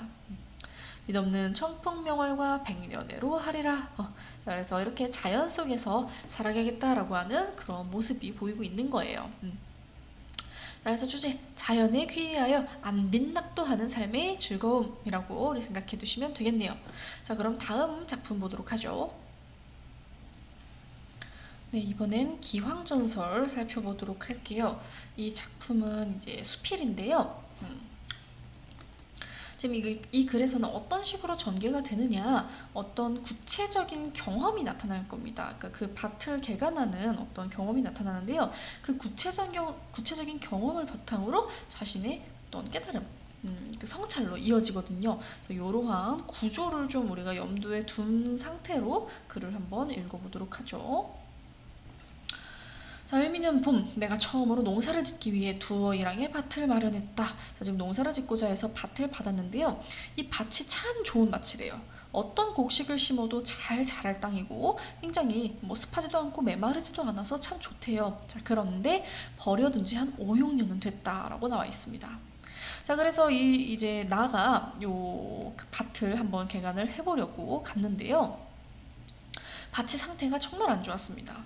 잡초와 가시덤불이 우거져 한치의 빈틈도 없었고 뿌리가 서로 뒤엉켜 아무리 날카로운 농기구라고 해도 쉽게 끊어낼 수 없을 정도였다고 합니다.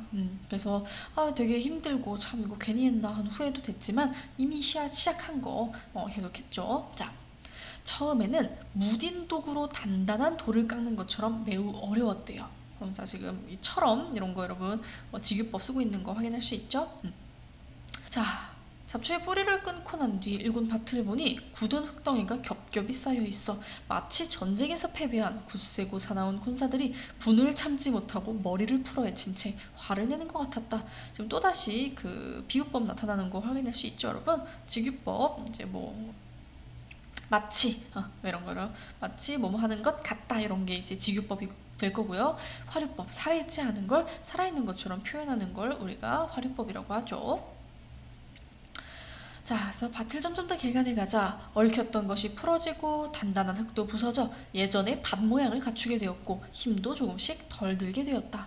자, 이 개간을 하자 이제 점점 더 잘 되고 있어서 마음도 점점 기쁨으로 차올랐대요. 지금 이 밭을 개간하는 과정의 그 어려움과 그걸 극복하는 과정이 나왔는데요. 자, 여기서 이제 글쓴이 개인적인 깨달음으로 이어집니다. 뭐라고 하느냐? 자, 내가 깨달은 것이 있다. 사람의 마음속에도 좋은 밭이 하나씩 있다. 자, 그 밭이라고 하는 것은 측은지심, 수호지심, 사양지심, 희비지심이라고 하는 이제 인간의 그 본성에 대해서 얘기를 하고 있죠. 그리고 거기에 심는 씨앗이 인의예지이다라고 얘기를 하고 있습니다. 자, 뭘 얘기하는 거라고 하겠어요, 여러분? 그러니까 사람의 이 마음이라는 밭에 우리가 이런 식의 인의예지를 심고 잘 키워야 우리의 본성도 잘 자랄 수 있다라는 거예요. 자, 그런데 살면서 사심이 생겨 일항이 올라오고 욕심이 생겨서 곡식을 해치면 밭이 황폐해지고 자연의 이치도 멈춘다라는 거죠. 그러니까 우리가 이러한 사심과 욕심으로 인해서 우리 그 마음의 그러니까 우리의 본성 역시도 이렇게 황폐해진다라는 것을 표현하고 있는 거예요.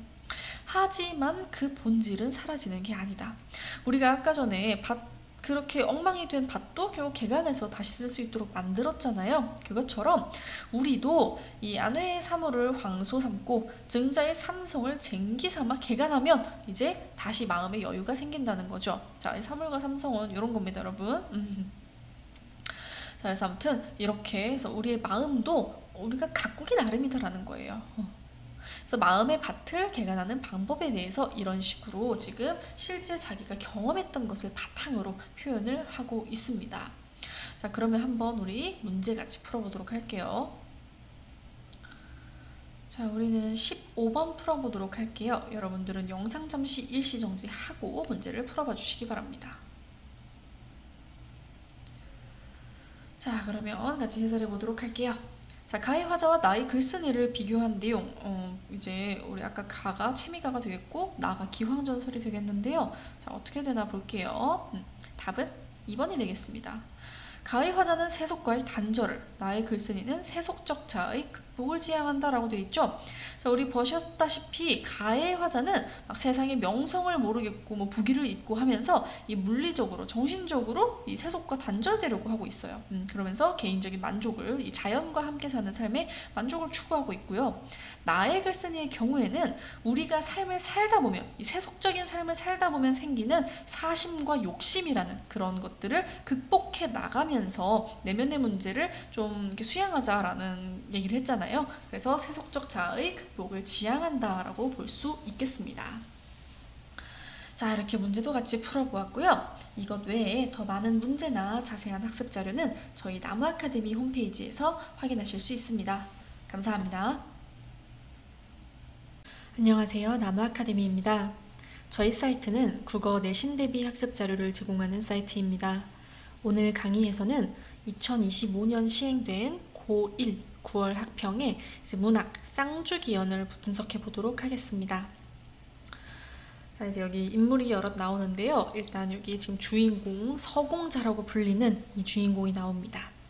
자, 서공자는 부모 생각이 더욱 간절해졌다. 모친의 행적을 찾고 부친의 소식을 남방애가 자세히 듣고자 하여. 자, 지금 보면 알겠지만요. 지금 이 서공자의 부모의 행방을 모릅니다.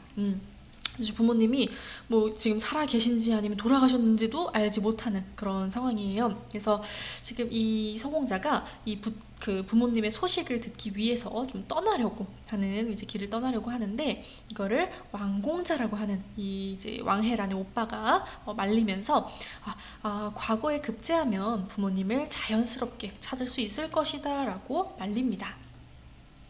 자, 그래서 이렇게 남게 되는데요.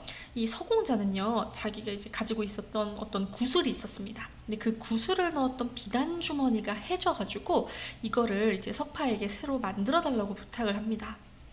자, 그러면서 이 구슬에 담겨 있는 이 이제 이야기를 좀 털어놓는데요. 이 구슬에 웅자, 이 웅이라고 하는 한자 여기 있죠. 요게 새겨져 있었어요. 여러분, 이 웅이라고 하는 게 뭐냐면요, 그 수컷이라는 뜻이거든요. 우리가 자웅동체만 이렇게 말할 때 그 자웅의 웅이에요. 이 웅자가 새겨져 있는 구슬이었는데, 이 석파가 이 이야기를 듣고 굉장히 놀랍니다. 왜냐하면 이제 그 석파가 알고 있었던 그 왕소전에 그 어머니인 유씨 부인의 그 이야기를 또 알고 있었거든요. 그래서 바로 유씨 부인에게 가가지고 이 이제 서공자가 웅자가 쓰여진 구슬을 가지고 있었다라는 것을 이야기를 전합니다. 자, 어떤 그 사연이 있었는가 하니 이 유씨 부인 역시 이 딸 왕혜란을 낳을 때 이 태몽에서 자자가 적혀 있는 그 아까 말했듯이 자옹할 때 그 자예요. 자자 구슬을 가지고 있는 이제 그 가지고 있었어요. 그래가지고 이제 자기 운명의 이 딸의 운명의 짝 웅자를 가지고 있는 그 구슬을 가진 사람을 찾기 위해서 지금 결혼도 못 시키고 계속 운명의 상대를 오랫동안 기다리고 있었던 거예요. 자, 그래가지고 여기 좀 정리를 할게요. 서공자가 이제 옹자가 쓰인 구슬을 가지고 있었고, 사실은 이 왕혜란 역시 이 구슬을 가지고 있었다는 겁니다. 그리고 이 왕혜란은 이제 유씨 부인이 그 자신 딸의 운명의 상대를 기다리느라 아직도 결혼을 못하고 있었던 상황인 거예요. 자, 그런데 지금 옹자 구슬을 가진 운명의 상대가 나타난 거죠. 그래가지고 이 유씨 부인이 굉장히 기뻐하면서 아, 정말 신통한 일이다 라고 하면서 이제 빨리 혼인을 시켜야겠다. 그래서 이제 자웅을 가지고 가서 서공자한테 알려주고 우리 빨리 혼인하도록 하자 라고 얘기를 합니다. 그래서 이제 왕공자가 이 자웅의 구슬을 가지고서 서공자에게 가요. 가가지고 이제 결혼을 하자고 하면서 이제 뭐라고 얘기를 하느냐, 만약에 자자 글자가 쓰인 구슬이 있으면 정혼하겠니? 라고 일단 떠봅니다. 자, 그러자 이제 서공자는 처음에 이게 뭐 진심인지 모르니까 아이고 서파가 이거 이상한 소문 내가지고 조롱받고 있네 라고 이제 얘기를 하는데, 왕공자가 구슬을 내려놓으면서 사실대로 얘기를 하는 거죠. 나에게 누이 동생 이제 혜란이 있는데 나이가 15살이야. 그런데 이때 그 태몽을 통해서 자 글자가 쓰인 구슬을 얻었는데 옹 글자가 쓰인 구슬을 가지고 있는 이를 기다리느라 아직도 결혼을 못했어. 자, 그러니까 결혼해줘. 이렇게 얘기를 합니다. 누이 동생 비록 배운 것이 없으나 사람 때문에 영민하고 지혜로워 군자의 아내로 감당할 것이니 빨리 결혼하자 얘기를 해요. 자, 그러자 서공자가 이거를 굉장히 고마워하면서 아, 참 좋은 일이다, 고맙다 하지만 뭐라고 하냐면, 나는 죄인이다. 왜냐하면 부모의 생사를 모르는데 내가 어떻게 혼인을 하겠느냐라는 거예요. 그러니까 지금 부모에 대한 부모에 대한 효 때문에 이제 결혼을 하지 않겠다. 왜냐면 내가 지금 부모의 생사를 알지 못하는 것 자체가 나에게 엄청난 큰 죄인데 어떻게 개인 행복을 우선할 수 있겠느냐 라고 하면서 이제 그럴 수 없다. 혼인보다는 효를 우선해야 된다 라고 얘기를 해요. 자, 그러자 왕공자가 뭐라고 반박을 하느냐, 아, 너 말 맞지가 않아. 자, 부모의 생사를 모르는 것도 물론 굉장히 괴로운 일이지만 혼인을 먼저 해서 이 가문의 대를 잇는 것, 가문의 대를 잇는 것도 굉장히 효가 된다. 조상의 제사를 지내는 거, 그런 거 다 효를 위해서 해야 될 일이다 라고 하면서 아니야 효를 지키기 위해서도 결혼해야 돼 라는 사실을 이제 얘기하는 왕공자의 이야기, 이런 것들을 좀 볼 수가 있었어요. 자, 어쨌든 중략입니다. 이렇게 해서 어쨌든 서공자랑 왕공자는 과거에 합격을 하고요. 결국에는 이제 서공자와 왕혜란이 혼인을 합니다. 자, 그런데 이제 그 서공자가 나라의 명을 받아 남만으로 이제 출장을 가게 돼요. 근데 그 사이에 이제 제왕이 이 왕혜란의 미모를 탐내서 그녀를 납치하려는 음모를 꾸미게 됩니다. 차설 이런 거 좀 기억해 두시는 게 좋은데요. 이제 앞서 이야기하던 내용을 그만두고 화제를 돌려 다른 이야기를 꺼낼 때 쓰는 그런 표현입니다. 자, 어쨌든 이제 제왕이 그 납치를 하려고 이제 무례배들을 보내는데요. 무례배들을 보내서 납치를 하려고 하는데 이미 이제 왕혜란과 그 왕혜란의 이제 몸종인 월향이 이미 기지를 발휘해서 좀 꾀를 써놓은 상황이었어요. 뭐였냐면 이 왕혜란이 이제 뭔가 자신의 신변에 문제가 생길 걸 예측을 해서 미리 몸을 피했습니다. 그리고 그 자리에는 이 몸종인 월향이 대신 남았던 거예요. 그래서 이 대신 남아서 제왕에게 붙잡혀 간 거고, 제왕은 자기가 납치를 하고 보니까 그 사람이 왕혜란이 아닌 거예요. 굉장히 분노해가지고 너 누구냐 이렇게 합니다. 자, 그러자 그 이제 월향이 뭐라고 얘기를 하느냐, 여기 보시면은 우리 부인이 굉장히 똑똑하셔가지고 이미 몸을 피하셨다라고 하면서 이 제왕을 꾸짖어요. 뭐라고 표현하냐? 제왕은 당당한 만승천자의 금지오ገብ이요 전승구망이거늘 어찌 차마 이같이 어질지 못하고 의롭지 못한 일을 자행하시나이까. 좀 혼내고 있는 거죠. 자, 그러면서 죄는 개인의 사사로운 사정으로 봐주는 것이 없나니 옛날 진나라 상황은 태자가 법을 범하자 그 스승까지 형벌하였나니 제왕은 어찌 몸을 보전하려 하오. 자, 지금 고사를 얘기를 하면서 이 제왕이 자기가 저지른 그 잘못으로 인해서 벌도 받게 될 거다라고 하는 것을 좀 얘기를 하고 있습니다. 그래서 옛 고사를 인용하여 그의 죄를 질책하는 모습이 나타납니다. 자, 여기 조금 정리할게요. 자, 그래서 제왕의 신분이 굉장히 높잖아요. 그 높은 신분을 상기시키며 그의 이제 잘못된 행동, 부당함을 지금 지적합니다. 그러면서 고사를 인용하여 그의 죄를 질책하는 그런 모습을 보여주고 있습니다. 자, 그런데 그 말 듣고 그렇구나, 내가 잘못했구나 이러겠어요? 그러지 않겠죠. 제왕이 굉장히 분노하면서 이제 막 크게 화를 냅니다. 그러면서 널 죽여버릴 거야 하면서 이제 죽이려고 하는데, 그거에 대해서도 이 월향이 하나도 겁내지 않고 나는 주인을 위하여 죽으려 하나니 빨리 죽이소서라고 하면서 이 굉장히 충성스러운 강직한 모습을 보여줍니다. 그래서 여기서는 우리가 또 이제 유교적 가치인 이 충의 실현을 볼 수 있습니다. 자, 그래서 위에서는 효가 나오고 또 여기에서는 충이 드러나는 그런 거 확인해 볼 수가 있었네요. 자, 그러면 우리 빨리 같이 문제 하나 풀어보도록 하겠습니다. 자, 우리 8번 문제 풀어보도록 하겠습니다. 보기를 읽고 이제 보기에 따라서 윗글을 이해한 내용으로 적절하지 않은 것을 고르는 문제네요. 여러분들은 영상 잠시 일시정지하고 문제 풀어봐 주시기 바랍니다. 네, 그러면 문제같이 해설해 보도록 하겠습니다. 자, 보기의 관점. 고전소설의 인물은 특정 가치나 성격을 대표하는 평면적, 전형적 인물로 그려지는 경우가 많다. 주인공은 비범한 능력을 지니고 도덕적 가치를 수호하며 조력자는 주인공을 돕고 적대자는 주인공을 시련에 빠뜨리며 사리사욕을 추구한다.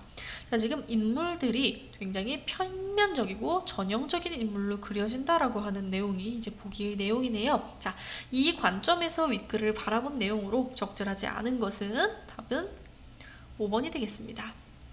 자, 지금 벌써 이 5번 자체에서 입체적 인물이군 이라고 나와 있잖아요. 이제 평면적인 인물이 아니라는 거죠. 자, 그래서 이 부인 유씨는요, 여러분, 딸이 운명의 짝을 만나기를 바라는 마음과 또 구설의 그 짝이 나타나자 즉시 혼례를 추진하는 그런 모습을 보여줍니다. 그래서 딱히 가문의 이익과 딸의 행복 사이에서 갈등을 겪는 그런 인물로 나타나지는 않습니다. 평면적 인물이에요. 자, 이렇게 문제같이 풀어보았고요. 이 외에도 더 많은 문제나 자세한 학습 자료는 저희 나무아카데미 홈페이지에서 확인하실 수 있습니다. 감사합니다. 안녕하세요. 나무아카데미입니다. 저희 사이트는 국어 내신 대비 학습 자료를 제공하는 사이트입니다. 오늘 강의에서는 2025년 시행된 고1 9월 학평에 이제 화법과 작문 그리고 언어 좀 지문을 분석하고 문제도 풀어보고 하겠습니다. 일단 화법과 작문의 경우에는 우리가 이제 그 지문은 화법 단독 지문, 작문 단독 지문, 그리고 화법과 작문 통합 지문이 있죠. 오늘은 여기서는 화법과 작문 통합 지문 한번 살펴보도록 하겠습니다. 자, 일단 가에는 이렇게 대화문이 하나 나와 있고요. 대화가 하나 나와 있고, 나에서는 이제 건의문 하나가 나와 있습니다. 한번 어떤 내용인지 같이 보도록 할게요. 자, 얘들아, 학생회 누리집 게시판에 올라온 게시글 봤어? 건강 행복 행사 운영에 관한 글 말이야. 자, 지금 건강 행복 행사 운영에 관한 글이 올라와 있대요. 작년 건강 행복 행사에서 아쉬웠던 점과 올해 행사에 대해 바라는 점을 쓴 글 말하는 거지? 자, 이렇게 지금 내가 생각한 거랑 네가 말한 게 동일하냐? 라고 확인하는 이런 대화문도 확인할 수가 있네요. 자, 맞아. 그 글에 나온 인근 학교 사례처럼 우리 학교 행사에서도 올해는 다양한 프로그램을 운영하면 좋겠더라. 그 글에 나와 있는 내용에서 자신이 공감한 점에 대해서 이야기를 하고 있습니다. 자, 그러면 하루만 행사를 하면 안 될 것 같지 않아? 그럼 올해에는 행사 기간을 늘려달라고 학교에 건의를 해보자. 행사 기간은 한 주 정도면 괜찮지 않을까? 자, 지금 날짜에 대해서 자신들이 건의할 내용, 행사 기간을 늘려달라고 하는 건의 내용이 첫 번째로 나왔습니다. 자, 체육대회가 포함된 주에 하는 건 어때? 이러면서 이제 또 언제 하는 게 좋을까라는 얘기를 하고 있어요. 자, 그래서 일단 이 친구들이 지금 건의하려고 하는 대상 중에 먼저 이 행사 날짜에 대한 건의사항이 있었죠. 이 날짜에 대해서는 첫 번째로 행사 기간을 한 주 정도 하는 게 어떨까? 두 번째로는 행사 날짜를 대략 이제 체육대회가 포함된 주에 하면 어떨까라고 하는 이 건의사항에 대해서 지금 정리를 하고 있는 겁니다. 자, 다음. 자, 그게 좋겠다. 그런데 기간이 늘어나는 만큼 추가할 프로그램도 함께 제안해야 설득력이 높아지지 않을까? 그죠? 여러분, 일단 대뜸 작년에는 하루만 했는데 이번에 갑자기 한 주를 하자고 말만 하면 갑자기 그렇게 시행될 수가 없잖아요. 그러니까 설득력을 높이기 위해서 그렇게 늘린 시간만큼 우리가 어떤 프로그램을 추가하면 좋을지에 대해서도 함께 건의를 하자라고 얘기하고 있는 거예요.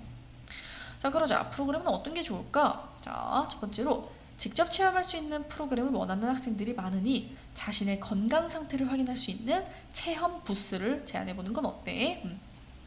자, 학생들의 지금 수요를 반영한 겁니다. 자, 학생들은 직접 체험할 수 있는 프로그램을 원한다 라고 하는 점으로부터 이제 우리가 그럼 체험 부스를 운영해보자 라는 얘기가 나왔고요. 와, 그거 괜찮다. 체험 부스를 운영하면 더 많은 학생이 건강에 관심을 갖게 되는 효과도 있을 것 같아. 자, 이 체험 부스 운영에 대한 긍정적 효과를 이야기하면서 지금 친구의 의견에 동의하고 있습니다. 자, 그리고 요즘 학생들은 온라인 소통이 활발하니 자신만의 운동 방법이나 추천할 만한 걷기 코스 등을 SNS에 소개하는 활동도 제안해볼까.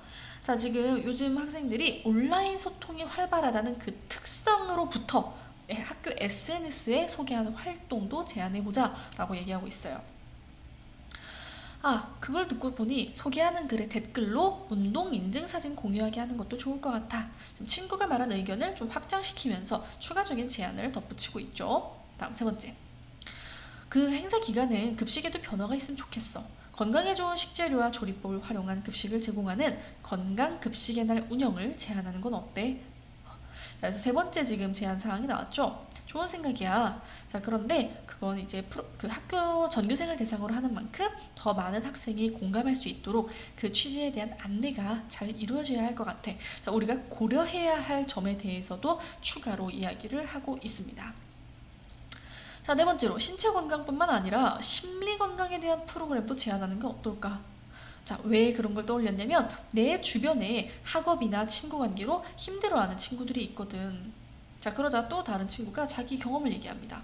아, 예전에 마음해요소라는 강연을 들은 적이 있는데 불안한 마음을 안정시키는 데 도움이 되었어. 그런 강연도 제안하면 좋을 것 같아. 자, 지금 이런 식으로 지금 프로그램에 대해서 지금 제안할 것들이 막 모이고 있죠. 자, 그리고 건강행복 행사가 주간으로 운영되었을 때의 기대 효과와 행사의 의의도 글에 포함해보자. 그래서 우리가 이렇게 길게 유지했을 때 좋은 점이 뭘까를 얘기해보자라고 얘기했어요. 자, 그래서 지금 프로그램에 대한 건의사항의 경우에는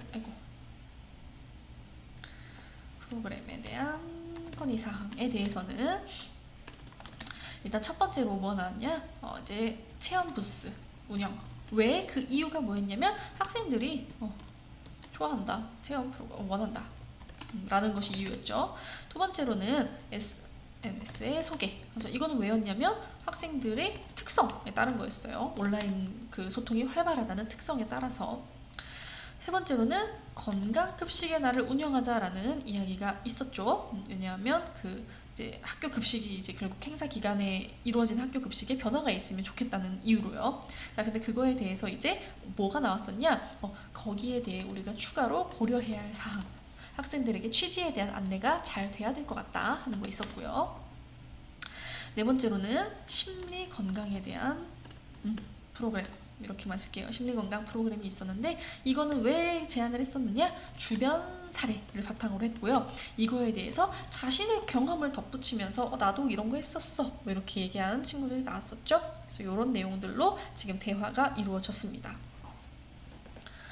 자, 그래서 건의문의 경우에는 이 내용들이 이제 들어가 있는데요. 상대방의 평소 노고에 대한 감사 인사로 이렇게 학생들을 위해 늘 애써주시는 교장 선생님께 감사의 말씀 드립니다. 이렇게 하면서 시작하네요. 자, 그래서 지금 맨 처음에 시작한 이유가 학생들의 그 댓글 그런 것로 인해서 시작을 했던 거잖아요. 그래서 그 필요성에 대해 밝히면서 이 건의사항 쭉 정리를 합니다. 왜 그렇게 건의를 하는 것이며 뭐 어떻게 되길 바라는지 구체적인 내용들이 나오고 있는 거죠. 그리고 아까 친구들이 얘기한 것처럼 그렇게 건의가 수용될 경우에 기대 효과는 이렇다라고 하며 글의 설득력도 높이고 있고요. 그러면서 건강행복 행사는 학생들에게 이러한 기회를 제공하는 오아시스가 될 것입니다 라고 하며 비유적인 표현도 활용하며 행사의 의의를 밝히는 부분 볼 수 있었습니다. 자, 그러면 이것과 관련해서 우리 문제 같이 풀어보도록 할게요. 자, 우리는 8번 문제 같이 풀어보도록 할게요. 여러분들은 영상 잠시 일시정지하고 문제를 풀어봐 주시기 바랍니다. 네, 그러면 같이 풀어보도록 할게요. 가를 바탕으로 나를 쓰기 위해 메모했을 내용으로 적절하지 않은 것을 묻는 문제입니다. 자, 그럼 가를 바탕으로 나를 쓰기 위해 메모한 내용 한번 좀 보시면요. 답은 4번이 됩니다. 자, 지금 보면 건강에 좋은 식재료와 조리법을 활용한 조리법을 교육하는 건강급식의 날 운영 제한하기라고 되어 있는데요. 이거 어떤 점에서 적절하지 않은지 느낌 오시나요, 여러분? 건강에 좋은 식재료와 조리법을 활용한 조리법을 교육하는 게 아닙니다. 그런 조리법을 활용해서 학생들에게 실제로 급식을 제공하는 거죠. 네, 그래서 이게 약간 좀 헷갈리게 나와 있는 문제로 나와 있습니다. 그래서 이런 거 함정에 빠지지 않도록 조심하셔야겠어요. 자, 그러면 지금 우리 화법과 작문 한번 문제도 풀어봤고요. 이번엔 언어 살펴보도록 하겠습니다. 자, 여러분 그럼 우리 7번 문제 한번 같이 풀어보도록 할게요. 여러분들 영상 잠시 일시정지하고 문제 풀어봐 주세요. 네, 그러면 문제 같이 해설해 보도록. 자, 보기의 기역에서 디귿에 해당하는 예를 바르게 짝지은 것은 이라고 되어 있죠. 자, 기역 먼저 뭐냐. 히읗 뒤에 니은이 결합하는 경우에는 니은으로 발음된다. 자, 니은, 히읗으로 끝나는 용언의 어간 뒤에 모음으로 시작하는 형식 형태소가 결합할 때 받침 히읗이 탈락하는 현상. 다음 디귿, 히읗과 예사소리 기역, 디귿, 비읍, 지읒이 만나 거센 소리인 키읔, 티읕, 피읒, 치읒으로 축약되는 현상이다. 자, 이 각각 기역, 니은, 디귿에 해당하는 예를 그럼 우리 보도록 할게요. 자, 일단 이렇게 하나씩 볼게요. 지금 달아라고 되어 있죠. 자, 여러분 이거는 그냥 히읗 뒤에 모음으로 시작되는 어미가 결합을 해서 이제 히읗이 발음되지 않는 예시니까요. 요거 니은에 해당하는 예시입니다. 지금 여기 기역이 아니라 니은에 해당하는 예시예요. 자, 그러면 이거는 일단 잘못됐으니까 넘어갑니다. 다음 쌓는. 자, 쌓는 요거는 여러분 이제 히읗 뒤에 니은이 결합되어서 히읗이 니은으로 발음되는 경우죠. 그러니까 기역에 해당하는 게 맞습니다. 다음 싫어. 자, 지금 싫어라고 되어 있네요. 지금 히읗 뒤에 모음으로 시작하는 어미 어가 결합이 되어서 히읗이 발음되지 않고 리을이 넘어가서 발음이 되고 있습니다. 그러니까 니은에 해당하는 예시가 맞습니다. 다음 디귿 볼게요. 달치라고 되어 있죠. 자, 지금 달치 히읗 뒤에 지읒이 결합을 해가지고 이게 이제 뒤음절 첫소리랑 합쳐져서 치읓으로 발음이 된 겁니다. 달치 이렇게요. 이거는 디귿의 예에 해당이 되겠죠. 그래서 답은 2번이 됩니다. 2번이. 저는 살펴보지 않은 거 몇 개만 볼게요. 자, 이런 거 나아 이런 거 볼게요. 지금 히읗 뒤에 모음으로 시작하는 어미 아가 결합되어서 히읗이 발음되지 않는 니은의 예가 되겠죠. 니은의 예가 될 거고요. 또 이런 거 볼까요? 자, 좋네. 자, 히읗 뒤에 지금 니은이 결합을 해가지고 그 히읗이 니은으로 발음됩니다. 자, 이런 것도 그래서 기역의 예시는 맞아요. 자, 그런데 이게 이제 다른 거죠. 요거는 이제 쌓인 어떻게 발음이 되나요, 여러분? 히읗 뒤에 모음으로 시작하는 전미사가 결합을 해가지고 히읗이 발음되지 않는 니은에 해당하는 예시죠. 니은. 이런 것들을 우리가 잘 살펴보시면 되겠습니다. 나머지도 여러분 하나하나 살펴보셔야 돼요. 지금 이거 딱 보시면은 많고 합쳐서도 갑자기 키 얘기되고 있네? 디귿인가 보다. 디귿에 해당하는 얘인가 보다. 이런 거 바로바로 연결하실 수 있어야겠습니다. 자, 이렇게 우리가 언어 문제도 같이 풀어보았고요. 이 외에도 더 많은 문제나 자세한 학습 자료는 저희 나무 아카데미 홈페이지에서 확인하실 수 있습니다. 감사합니다.